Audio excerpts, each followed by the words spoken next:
വായിലെപ്പോഴും മുറിവുണ്ടാവാൻ സാധ്യതയുള്ള ഒരു സ്ഥലമാണ്. 2 ആഴ്ചയിൽ കൂടുതൽ ഉണങ്ങാതെ വരികയോ അങ്ങനെയാണെങ്കിൽ അത് ശ്രദ്ധിക്കണം. പാൻ പരാഗും അതേപോലെ ഗുഡ്ക പോലുള്ള കാര്യങ്ങൾ ഇങ്ങനെ ചുണ്ടിൻ്റെ ഇടയിലൊക്കെ വെച്ചിട്ട് ക്യാൻസറായിട്ട് മാറാനുള്ള സാധ്യത ഈ പറഞ്ഞ മുറിവുകൾക്കെല്ലാം ഉണ്ട്. രോഗപ്രതിരോധ ശക്തി കുറഞ്ഞ ആൾക്കാർക്ക് റിസ്ക് കൂടുതലാണ്. എല്ലാവർക്കും നമസ്കാരം. ഡോക്ടർ മൂപ്പൻസ് മെഡിക്കൽ കോളേജും വയനാട് വിഷൻ ചാനലും ചേർന്ന് അവതരിപ്പിക്കുന്ന ആരോഗ്യ ദർശനത്തിൻ്റെ പുതിയ എപ്പിസോഡിലേക്ക് എല്ലാ പ്രിയപ്പെട്ട പ്രേക്ഷകർക്കും സ്വാഗതം. നമ്മൾ ഇന്ന് ചർച്ച ചെയ്യുന്ന വിഷയം, നിരവധിയായ വിഷയങ്ങൾ ഓരോ എപ്പിസോഡിലും നമ്മൾ പറഞ്ഞും അറിഞ്ഞും പോകുന്നുണ്ട്. അപ്പോൾ ആരോഗ്യപരമായ അറിവുകളുടെ വലിയ ശേഖരം തന്നെയാണ് കഴിഞ്ഞ കുറേ വർഷങ്ങളായിട്ട് ആരോഗ്യ ദർശനം നൽകിക്കൊണ്ടിരിക്കുന്നത്. അപ്പോൾ ഇന്ന് നമ്മൾ ചർച്ച ചെയ്യുന്ന വിഷയം വായിലുണ്ടാകുന്ന ഉണങ്ങാത്ത മുറിവുകൾ എന്ന വിഷയമാണ്. അപ്പോൾ പലരുടെയും ഒരു സങ്കീർണമായ പ്രശ്നങ്ങളായിട്ടുണ്ടാകാം, അല്ലെങ്കിൽ ചെറിയ തോതിൽ ചിലപ്പോൾ മുറിവുകൾ വന്നിട്ടുണ്ടാവാം. അപ്പോൾ ഈ ഉണങ്ങാത്ത മുറിവുകൾ ഉണ്ടെങ്കിൽ അതിൻ്റെ കാരണങ്ങൾ എന്താണ്, പ്രതിവിധികൾ എന്തൊക്കെയാണ് എന്നുള്ള വിഷയമാണ് ചർച്ച ചെയ്യുന്നത്. കുറേ നാളുകളായി നമ്മളോടൊപ്പം ആരോഗ്യ ദർശനത്തിൽ വരാൻ അദ്ദേഹത്തിന് തിരക്ക് കാരണം സാധിച്ചിട്ടില്ല. ഇപ്പോൾ എനിക്ക് തോന്നുന്നു വയനാട്ടിലെ തന്നെ ഏറ്റവും പ്രഗത്ഭനായ ഡെന്റിസ്റ്റ് കൂടിയാണ് ഡോക്ടർ മൂപ്പൻസ് മെഡിക്കൽ കോളേജിലെ professor and HOD department of dental history doctor Shanavas പള്ളിയെ നമുക്ക് സ്വാഗതം ചെയ്യാം. വളരെ സ്നേഹപൂർവ്വം. താങ്ക് യു റേഷ്. അപ്പോൾ നമ്മൾ ഇപ്പം വായിലെ പ്രശ്നങ്ങൾ നമ്മൾ കുറേ കാലങ്ങളായിട്ട് എപ്പിസോഡ്സിലൊന്നും ചെയ്തിട്ടില്ല. അപ്പോൾ പല്ലുമായി ബന്ധപ്പെട്ടും അതുപോലെ തന്നെ വായിലുണ്ടാകുന്ന അസ്വസ്ഥതകൾ, പ്രശ്നങ്ങൾ, അതിലൊന്നാണ് വായിലുണ്ടാകുന്ന ഉണങ്ങാത്ത മുറിവുകൾ. ഇതിൻ്റെ ഒരു കാരണം എന്താണ്? ശരിക്കും വായിൽ മുറിവുകൾ ഉണ്ടാകാനുള്ള കാരണം എന്താണ്? ആദ്യമായിട്ട് വായിലെപ്പോഴും മുറിവുണ്ടാവാൻ സാധ്യതയുള്ള ഒരു സ്ഥലമാണ്. ഇപ്പം നമ്മൾ ദിവസവും പല്ല് തേക്കുമ്പോൾ കുറച്ചൊന്ന് മാറിക്കഴിഞ്ഞാൽ പെട്ടെന്ന് മുറിവുണ്ടാവാം. അതേപോലെ തന്നെ കവിള് കടിച്ചു പോവുക, ഇങ്ങനെയൊക്കെയുള്ള മുറിവുകൾ നമ്മൾ സാധാരണയായിട്ട് ഉണ്ടാവുന്നതാണ്. പക്ഷേ ചില മുറിവുകൾ നമ്മൾ സയൻസ് പറയുന്നത് 2 ആഴ്ചയിൽ കൂടുതൽ ഉണങ്ങാതെ വരികയോ അങ്ങനെയാണെങ്കിൽ അത് ശ്രദ്ധിക്കണം എന്നാണ് പറഞ്ഞിട്ടുള്ളത്. അതായത് അൾസറുകൾ, മെയിനായിട്ട് ഈ മുറിവുകൾ എന്ന് പറഞ്ഞാൽ എല്ലാം ഗണത്തിൽപ്പെടുത്തുമ്പോൾ ഒന്ന് അൾസറാണ് മെയിനായിട്ട് വരുന്നത്. 2 ഈ വെള്ള കളറിലുള്ള മുറിവുകൾ, അതിന് റെഡ് ആൻഡ് വൈറ്റ് ലീഷൻസ് എന്ന് പറയും. ഒന്ന് വൈറ്റ് കളറിലെ ലീഷൻ, 2 റെഡ് കളർ ലീഷൻ. അപ്പോൾ ഇങ്ങനെയുള്ള കാറ്റഗറിയാണ് മെയിനായിട്ട് പെടുത്തിരിക്കുന്നത്. ഇതിൻ്റെ കാരണങ്ങൾ എന്ന് പറയുമ്പോൾ ഓരോ ഡിവിഷൻ 1, 2, 3 എന്ന് പറഞ്ഞ് പോകേണ്ടി വരും. കാരണം എനിക്ക് തോന്നുന്നു ആദ്യം നമ്മുടെ എക്സ്റ്റേണൽ സ്റ്റിമുലസ് ആണ് കാരണം ഒന്ന് വരുന്നത്. രണ്ടാമത്തത് വരുന്നത് ഇൻറ്റേർണൽ സ്റ്റിമുലസ്, പിന്നെ മൂന്നാമത് ഹാബിറ്റ്. എക്സ്റ്റേണൽ സ്റ്റിമുലസ് ആണ് ഞങ്ങൾ പുറത്തു നിന്നുള്ള കാരണങ്ങൾ കൊണ്ട്. അതായത് ഒന്ന് നിരന്തരമായിട്ട് ഈ മൂർച്ചയുള്ള പല്ലുകൾ കൊണ്ട് കവിളിൽ കടിക്കുന്നതുകൊണ്ട് അല്ലെങ്കിൽ ഒരയുന്നതുകൊണ്ട് വരുന്ന മുറിവുകളാണ് ഒന്ന്. രണ്ടാമത് ചിലപ്പം ഈ ഫോൾട്ടി ആയിട്ട് കുറേ വർഷങ്ങളായിട്ട് 5 വർഷം അല്ലെങ്കിൽ 10 വർഷം മാത്രം ഉപയോഗിക്കാവുന്ന സെറ്റ് പല്ലുകൾ അല്ലെങ്കിൽ എടുത്തു വയ്ക്കാവുന്ന പല്ലുകൾ, അപ്പോൾ പിന്നീട് അത് ഉപയോഗിച്ച് മൂർച്ചയായി കഴിഞ്ഞിട്ട് അത് തട്ടിയിട്ട് ഒരയുന്ന സംഭവങ്ങൾ ഉണ്ടാവാറുണ്ട്. പിന്നെ ചില ആളുകൾ ഹാബിച്വലായിട്ട് ചുണ്ട് കടിക്കുക, കവിള് കടിക്കുക എന്ന സ്വഭാവമുള്ള ആൾക്കാരുണ്ട്. ഇതൊക്കെയാണ് എക്സ്റ്റേണൽ സ്റ്റിമുലസ്. ഇങ്ങനെ ഉണ്ടാകുന്ന മുറിവുകൾ ഒരു സ്ഥലത്തെ തന്നെ ഇങ്ങനെ കടിച്ചുകൊണ്ടിരിക്കുമ്പം അവിടെ ഉണങ്ങാത്ത മുറിവുകളായിട്ട് മാറുകയാണ് ചെയ്യുക. ഒന്നതാണ്. രണ്ടാമത്തേത് ഈ ഇൻറ്റേർണൽ സ്റ്റിമുലസ് ആണ്. അതായത് ബോഡിയിൽ നിന്ന് തന്നെ ഉള്ളിലുള്ള പ്രശ്നങ്ങൾ കാരണം ഉണ്ടാവുന്ന മുറിവുകൾ. അത് പലപ്പോഴും അത് ശ്രദ്ധിക്കപ്പെടാതെ പോകാറുണ്ട്. ഒന്ന് ഉറക്കമില്ലായ്മ. കൃത്യമായിട്ടൊരു ജോലി കാരണം കൊണ്ടോ അല്ലെങ്കിൽ മറ്റു കാരണം കൊണ്ടോ ഉറക്കം തീരെ ഇല്ലെങ്കിൽ ഈ വായിൽ അൾസറുകൾ വരാൻ സാധ്യത കൂടുതലാണ്. അതേപോലെ മാനസിക പിരിമുറുക്കം. ഒരുപാട് മാനസിക പിരിമുറുക്കമുള്ള ആൾക്കാർ അല്ലെങ്കിൽ മാനസിക മരുന്നുകൾ കഴിക്കുന്ന അല്ലെങ്കിൽ ഒരു മാനസിക ബുദ്ധിമുട്ടുള്ള ആളുകൾക്ക് പലപ്പോഴും വായിലെ അൾസറുകൾ കാണാറുണ്ട്. ഞങ്ങളുടെ അടുത്തൊക്കെ വരുന്ന രോഗികൾ വായ നോക്കുമ്പോൾ അൾസർ കണ്ടാൽ തന്നെ ചോദിക്കാറുണ്ട്, എന്തെങ്കിലും സ്ട്രെസ് ഉണ്ടോ എന്ന് ചോദിക്കാറുണ്ട്. അപ്പോൾ അവർ പറയും യെസ്, നല്ല സ്ട്രെസ്സാണ് ഇപ്പോൾ എന്ന് പറയും. അപ്പോൾ തന്നെ നമുക്ക് മനസ്സിലാക്കാൻ സാധിക്കും എന്നുള്ളതാണ്. പിന്നെ ഇൻറ്റേർണൽ മറ്റൊരു കാര്യം എന്ന് വെച്ചാൽ ഈ രോഗപ്രതിരോധ ശക്തി വളരെ കുറഞ്ഞ ആൾക്കാർക്ക് ഈ പറഞ്ഞ വായിലെ ഉണങ്ങാത്ത മുറിവുകൾ കൂടെ വരാറുണ്ട് എന്നുള്ളതാണ്. പിന്നെ അത് മറ്റ് പല രോഗങ്ങൾ കൊണ്ട് വരാം. നിരന്തരമായിട്ട് വർഷങ്ങളായിട്ട് മരുന്നുകൾ കുടിക്കുന്ന ആൾക്കാർക്കെല്ലാം ചിലപ്പോൾ രോഗപ്രതിരോധ ശക്തി കുറഞ്ഞേക്കാം. പിന്നെ ഉള്ളത് വൈറ്റമിൻസിൻ്റെ കുറവാണ്. അതായത് മെയിനായിട്ട് വൈറ്റമിൻ B12, അതേപോലെ അയൺ ഡെഫിഷ്യൻസി, അനീമിയ, ഇതൊക്കെ ഉണ്ടെങ്കിൽ സ്വാഭാവികമായിട്ടും ഈ വായിൽ മുറിവുകൾ ഇങ്ങനെ ഉണ്ടായിക്കൊണ്ടേയിരിക്കും എന്നുള്ളതാണ്. ഇതാണ് രണ്ട് കാര്യങ്ങൾ, ഒന്ന് എക്സ്റ്റേണൽ, ഒന്ന് ഇൻറ്റേർണൽ. മൂന്നാമത്തതാണ് ഏറ്റവും പ്രധാനപ്പെട്ടത്, അതായത് ഹാബിറ്റ്. ഇത് നമ്മളായിട്ട് ഉണ്ടാക്കി വരുത്തുന്നതാണ് ഒന്ന്. അതായത് പിന്നെ സ്മോക്കിംഗ്, ഈ ടൊബാക്കോ യൂസ്, അതിപ്പം ഈ പറഞ്ഞ പാൻ പരാഗും അതേപോലെ ഗുഡ്ക പോലുള്ള കാര്യങ്ങൾ ഇങ്ങനെ ചുണ്ടിൻ്റെ ഇടയിലൊക്കെ വെച്ചിട്ട് ഇതൊരു ഇറിറ്റൻ്റാണ്. ഇത് വളരെ നമ്മുടെ സ്കിൻ എന്ന് പറയുന്നത് വളരെ തിന്നായിട്ടുള്ളതാണ്. അപ്പോൾ അതിന് വല്ലാതെ ഇറിറ്റേഷൻ വന്നു കഴിഞ്ഞാൽ അവിടെ മുറിവുകൾ ഉണ്ടാവും. ആൽക്കഹോളും ഇതുമായിട്ട് ബന്ധപ്പെട്ടതാണ്.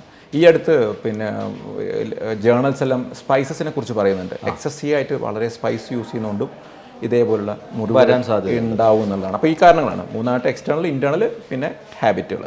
ഇതൊക്കെയാണ് മുറിവുകൾ വരാനുള്ള കാരണം. ഈ പല്ല് മൂർച്ച കൂടിയിട്ട് മുറിവുണ്ടാവുന്നു എന്ന് പറയുന്നു അല്ലേ? അപ്പോൾ ഈ പല്ലിൻ്റെ സ്ഥിരമായ ആ ഒരു മുറിവ് അങ്ങനെ സ്ഥിരമായി വരാൻ സാധ്യതയുണ്ടല്ലോ. അപ്പോൾ അതിന് എന്താണ് ചെയ്യാൻ സാധിക്കാറുള്ളത്? കാരണം മുറിവ് പല്ലിൻ്റെ മൂർച്ച കാരണം വരുന്ന മുറിവുകൾക്ക് ഒന്ന് ഈ മൂർച്ച ഉണ്ടെങ്കിൽ പലപ്പോഴും പെട്ടെന്ന് നമുക്ക് ഐഡൻറ്റിഫൈ ചെയ്യാൻ പറ്റും.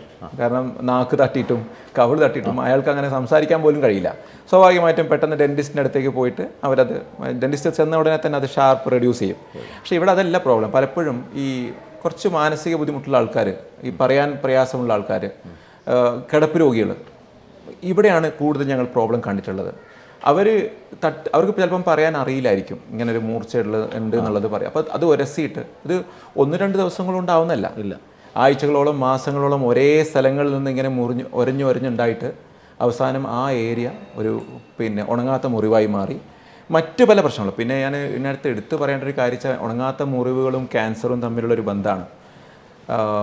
ഈ അവഗണിക്കരുതെന്ന് പറയാൻ കാരണം ക്യാൻസറായിട്ട് മാറാനുള്ള സാധ്യത ഈ പറഞ്ഞ മുറിവുകൾക്കെല്ലാം ഉണ്ട്. പക്ഷേ വളരെ കുറവാണ് കേട്ടോ. അല്ലേ, ഒരു 1% താഴെയേ ഉള്ളൂ. പക്ഷേ അവഗണിക്കരുതെന്ന് പറയാൻ കാരണം എന്നാലും റിസ്ക് ഉണ്ട്. റിസ്ക് ആർക്കാണ് കൂടുതൽ? ഈ രോഗപ്രതിരോധ ശക്തി കുറഞ്ഞ ആൾക്കാർക്ക് റിസ്ക് കൂടുതലാണ്. ടൊബാക്കോ നന്നായിട്ട് യൂസ് ചെയ്യുന്ന അല്ലെങ്കിൽ പുകവലിക്കുന്ന ആൾക്കാർക്ക് റിസ്ക് കൂടുതലാണ്. അതിപ്പോൾ ഈ മൂർച്ചയുള്ള പല്ലുകളാണെങ്കിൽ അങ്ങനെ തന്നെ സ്ഥിതി. ഈ ഇപ്പോൾ പറഞ്ഞല്ലോ, നമുക്ക് ഈ ടൊബാക്കോ യൂസ് ചെയ്യുന്നത്, പാൻപരാഗ് പോലുള്ള സാധനങ്ങൾ യൂസ് ചെയ്യുന്നത്, ഇത്തരം മുറിവുകളൊക്കെ ഉണ്ടാകുന്നത് കൂടുതൽ അപകടകരമായ അവസ്ഥയിലേക്ക് പോകാറുണ്ടോ? അങ്ങനെ എക്സ്പീരിയൻസിൽ കുറേ വർഷങ്ങളുടെ ഒരു എക്സ്പീരിയൻസ് ഉണ്ടല്ലോ. അതെ, ഞാൻ തുടക്കത്തിൽ പറഞ്ഞ പോലെ ഈ പലതരം മുറിവുകളുണ്ട്. ഒന്ന് അൾസറുകൾ, 2 വൈറ്റ് റെഡ് ലീഷൻസ്. ഈ അൾസറുകൾ സാധാരണത്തിൽ ഇങ്ങനെയുള്ള പിന്നെ പലപ്പോഴും മൂർച്ചയുള്ള പിന്നെ പല്ലോ അല്ലെങ്കിൽ ഇങ്ങനെ ഡെഞ്ചേഴ്സ് തട്ടിയിട്ടൊക്കെയാണ് കൂടുതൽ വരിക. ഈ ടൊബാക്കോ യൂസ് ചെയ്യുമ്പോൾ കാണുന്ന പിന്നെ രോഗങ്ങളാണ് റെഡ് ആൻഡ് വൈറ്റ് ലീഷൻസ്. അതായത് അതിനെ ഞങ്ങൾ ഈ വെള്ള കളറിലെ ഈ മുറിവിന് പിന്നെ ലൂക്കോപ്ലേക്കിയ എന്നാണ് വിളിക്കുക. അതിനെ എങ്ങനെയാണ് പറയുക വെച്ചാൽ, നിരന്തരം ഈ പിന്നെ ടൊബാക്കോ അല്ലെങ്കിൽ ഇങ്ങനെയുള്ള ഹാബിച്വൽ സാധനങ്ങൾ ഉപയോഗിക്കുമ്പോൾ അവിടെ ഒരു കട്ടിയായിട്ട് വരും, കട്ടിയായിട്ട് വെള്ള കളർ വരും, അവിടെ ഉണങ്ങത്തില്ല. ഇപ്പോൾ നമ്മൾ സ്ഥിരമായിട്ട് പിന്നെ നടക്കുന്നത് കൊണ്ടാണ് നമ്മൾ കാലിൻ്റെ അടിയിൽ കട്ടിയുള്ള സ്കിൻ ഉണ്ടാകുന്നത്. അതേ ഒരു ഫീലിംഗ് ആണ്. ആ വായൻ്റെ ഉള്ളിൽ അങ്ങനെ കട്ടിയുള്ള വെള്ള കളറുള്ള ഒരു സ്കിൻ അവിടെ ഡെവലപ്പ് ചെയ്യും. അവിടെ ബ്ലഡ് സപ്ലൈ കുറവായിരിക്കും. അപ്പോൾ ഇയാൾക്ക് തന്നെ കുറേ നിരന്തരം, ഇയാളിപ്പോൾ ആദ്യത്തെ 5-10 വർഷം കൊണ്ട് ചിലപ്പോൾ ഒന്നും വലിയ രീതിയിൽ കാണില്ല. പക്ഷേ പെട്ടെന്ന് ഇയാൾക്ക് മറ്റ് രോഗങ്ങളൊക്കെ വരുമ്പോൾ അല്ലെങ്കിൽ രോഗപ്രതിരോധ ശക്തിയെല്ലാം കുറയുമ്പോൾ ഇത് മുറിവ് വലുതായിട്ട് ക്യാൻസറായിട്ട് മാറാം. ക്യാൻസറായിട്ട് ഞാൻ ഒരുപാട് കേസുകൾ കണ്ടിട്ടുണ്ട്. ക്യാൻസറായിട്ട് മാറിയതും പിന്നീട് അവസാനം അവരുടെ താടിയെല്ലുകളൊക്കെ എടുത്തു കളയേണ്ട അവസ്ഥയൊക്കെ വന്നു. വലിയ സാധ്യതകളുണ്ട് കൂടുതൽ. ഇത് ആൽക്കഹോളും ടൊബാക്കോ സ്ഥിരമായിട്ട് യൂസ് ചെയ്യുന്നവർക്ക് സാധ്യത വളരെ കൂടുതലാണ്. അതോടൊപ്പം നമുക്ക് അങ്ങനെയാണെങ്കിൽ ഈ വായിലിപ്പോൾ സാധാരണ ചെറുതായിട്ട് വരുന്ന മുറിവുകൾ, പല്ലുകൊണ്ട് കടിച്ച് ഭക്ഷണം കഴിക്കുമ്പോൾ അറിയാതെ കടിച്ചു പോകുന്ന, നാവ് കടിക്കുന്ന, ഉറക്കത്തിൽ നാവ് കടിക്കുന്നതൊക്കെ ഉണ്ട്. ഇത്തരം മുറിവുകൾ വല്ലാതെ പ്രശ്നമാവാറുണ്ടോ? അത് പെട്ടെന്ന് തനിയെ ഉണങ്ങിപ്പോവോ? എങ്ങനെയാണ്? അതാണ് വളരെ അവഗണിക്കാൻ പാടില്ലാത്ത ടൈം പറഞ്ഞിട്ടുണ്ട്. അതായത് 2 ആഴ്ചയാണ്. അത് സ്ഥിരമായി നമ്മൾ ഈ ഒരു എല്ലാവരും പ്രേക്ഷകരും കേൾക്കേണ്ടത് എന്ന് വെച്ചാൽ 2 ആഴ്ചകളാണ്. 2 ആഴ്ചക്കുള്ളിൽ ഏത് മുറിവും ഉണങ്ങേണ്ടതാണ്. അൾസർ ആണെങ്കിലും സാധാരണ വരുന്ന മുറിവുകൾ നിരന്തരം ഉണ്ടാവും, പല കാരണം കൊണ്ടും വരാം ഉണ്ടാവും. പ്രത്യേകം വളരെ നേർത്ത സ്കിന്നാണ് നമ്മുടേത്. 2 വീക്സിനുള്ളിൽ ഉണങ്ങിയിട്ടില്ലെങ്കിൽ നിർബന്ധമായിട്ടും ഒരു സ്പെഷ്യലിസ്റ്റിന് പോയി കാണിച്ച് അത് എന്തുകൊണ്ട് വന്നില്ല, എന്തുകൊണ്ട് ഉണങ്ങിയിട്ടില്ല എന്ന് കണ്ടെത്തണം. അപ്പോൾ ഇനി ഇതിനെങ്ങനെ പ്രിവെൻറ്റ് ചെയ്യും?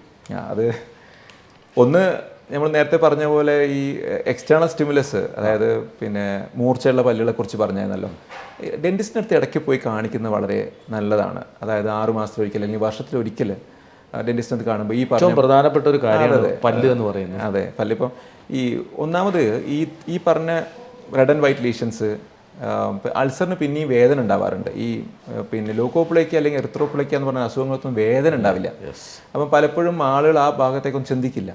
പക്ഷെ ഒരിക്കലും വൺസ് ഇൻ ഇയർ ഡെൻറ്റിസ്റ്റ് അടുത്ത് പോകുമ്പോൾ അവർ നോക്കുന്നത് പ്രധാനമായിട്ട് ഈ കവിളുകളൊക്കെ തൊട്ട് നോക്കും. എവിടെയെങ്കിലും വെള്ള കളറിലുണ്ടോ, ചുവപ്പ് കളറിൽ എന്തെങ്കിലും ഉണങ്ങാത്ത മുറിവുകളുണ്ടോ, അൾസറുകളുണ്ടോ നോക്കും. പിന്നെ മൂർച്ചയുള്ള പല്ലുകളുണ്ടോ ഇതൊക്കെ നോക്കും. ഉണ്ടെങ്കിൽ അത് ഷാർപ്പ് അത് റൗണ്ട് ചെയ്യാൻ എളുപ്പമാണ്. ഇതാണ് പ്രിവെൻറ്റീവായിട്ട് ഒന്ന് ചെയ്യുന്നത്. രണ്ടാമത്തെ ഹാബിറ്റിൽ നിർത്തുക എന്നുള്ളതാണ്. ടൊബാക്കോ യൂസേജ്, അതേപോലെ തന്നെ പിന്നെ ആൽക്കഹോൾ യൂസേജ് വളരെ കുറയ്ക്കുക. വർഷത്തിലൊരിക്കൽ ഡെൻറ്റിസ്റ്റിനെ കാണിക്കുക. പിന്നെ കുറച്ച് കൂടുതൽ ഇപ്പോൾ രോഗം വന്നു കഴിഞ്ഞാൽ എന്ത് ചെയ്യുന്നുള്ളത്, അതായത് ഇപ്പം ഈ പറഞ്ഞ ലൂക്കോപ്ലേക്കിയൊക്കെ അങ്ങനെ വന്നു കഴിഞ്ഞാൽ വൈറ്റ് കളർ ഉണ്ടാവും. നമ്മുടെ അടുത്തേക്ക് ഓടി വരിക, ഡോക്ടർ എനിക്ക് വായ തുറക്കാൻ കുറച്ച് പ്രയാസമുണ്ട്, നല്ല എരിച്ചിലുണ്ടെന്നൊക്കെയാണ് പറഞ്ഞിട്ട് ആൾക്കാർ വരും. അങ്ങനെയാകുമ്പോൾ നമ്മൾ ഫസ്റ്റ് ചെയ്യുക അതിനെ പിന്നെ ഈ ഒരു ബയോപ്സി എടുക്കുകയാണ് ചെയ്യുക. ബയോപ്സി എടുത്ത് അയച്ചു കഴിഞ്ഞാൽ അതിൻ്റെ രോഗത്തിൻ്റെ ഒരു പേര് കിട്ടും നമുക്ക്. അത് ഡേഞ്ചറസ് ആണോ അല്ലെങ്കിൽ പെട്ടെന്ന് ഉണങ്ങാൻ പറ്റുന്ന രീതിയാണോ എന്ന് മനസ്സിലാക്കാൻ സാധിക്കും. അതിനുശേഷം കൃത്യമായിട്ട് മരുന്ന് കൊടുത്തു കഴിഞ്ഞാൽ അല്ലെങ്കിൽ ഈ ഹാബിറ്റുകളൊക്കെ നിർത്തി കഴിഞ്ഞാൽ അത് റിവേഴ്സ് ആവാറുണ്ട്, പൂർണ്ണമായും ഭേദപ്പെട്ട. അതെ. പിന്നീട് അടുത്ത സ്റ്റേജ് എന്ന് പറഞ്ഞാൽ ക്യാൻസറാണ്. ക്യാൻസറിലേക്കെല്ലാം പോയി കഴിഞ്ഞാൽ പിന്നെ ക്യാൻസറിൻ്റെ വഴിയുള്ള ട്രീറ്റ്മെൻറ്റുകളൊക്കെ എല്ലാം പോവും. തൊട്ടടുത്തുള്ളതൊക്കെ സ്പ്രെഡായി കഴിഞ്ഞാൽ അത് പിന്നെ നമ്മൾ റാഡിക്കൽ നെക്ക് സർജറി എന്നൊക്കെ പറഞ്ഞിട്ട് വലിയ സർജറിയിലേക്കെല്ലാം പോകും. അതൊരിക്കലും അങ്ങനെ സംഭവിക്കാതിരിക്കട്ടെ എന്നുള്ളതാണ്. കാരണം ഈ ചെറിയ മുറിവുകൾ പലപ്പോഴും വായുകളിൽ ഉണ്ടാവാറുണ്ട്. ഇപ്പം നമ്മളൊക്കെ സംഭവിക്കാവുന്ന ഒരു കാര്യമാണ്. അതേപോലെ മീറ്റ് ഐറ്റംസ്, ഈ ഭക്ഷണങ്ങളിൽ മീറ്റ് കൂടുതൽ ചേരുമ്പം ഈ കടിച്ചു പോവാറുണ്ട്. അങ്ങനെ എന്തെങ്കിലും ഇഷ്യൂ കൂടുതലായിട്ട് വരാറുണ്ടോ? അങ്ങനെ അല്ല, ഇതിനകത്ത് പിന്നെ ഈ ടോക്കിൽ എപ്പോഴും ശ്രദ്ധിക്കേണ്ട കാര്യങ്ങൾ, പിന്നെ നമ്മൾ